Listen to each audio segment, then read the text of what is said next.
क्या रूस चाहता है कि पूरी तरीके से चोक किया जाए?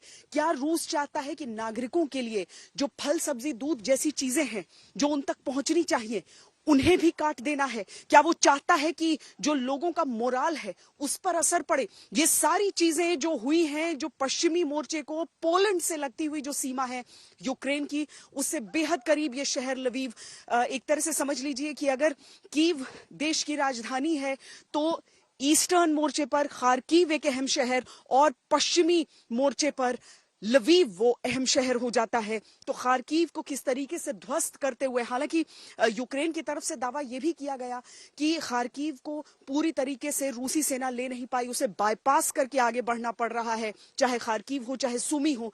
लेकिन अब लवीव पर अगर गोले दागे जाते हैं, जिसकी कोई भी सीमा रूस से या रूस को जिन देशों का समर्थन हासिल है, बेलारूस, उन सब से किसी भी तरीके से कोई मदद सहानुभूति नहीं है, तो उन देशों की सीमाओं तक अगर आक्रमण पहुंचेगा तो इसके संकेत क्या बड़े हो जाते हैं।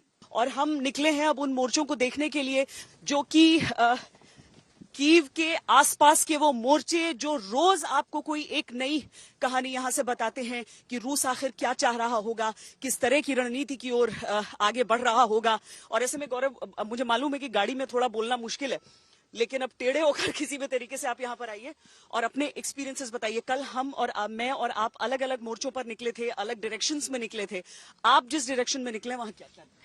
कल हम लोग कीव से लगभग 70 किलोमीटर दूर एक इलाका है, वहां पर गए थे जहां पर भारी बमबारी हुई थी, भारी मिसाइल अटैक्स हुए थे। और वो दक्षिण से जिस तरह सेना आगे बढ़ने की कोशिश कर रही है, ये वो इलाका था श्वेता। और यहाँ पर कई रिहायशी इलाकों को भी निशाना बनाया गया था। कई रिहायशी इलाके हम लोग जब वहां गए तो वहां पर वो रिहायशी इलाके बिल्कुल टूटे हुए थे।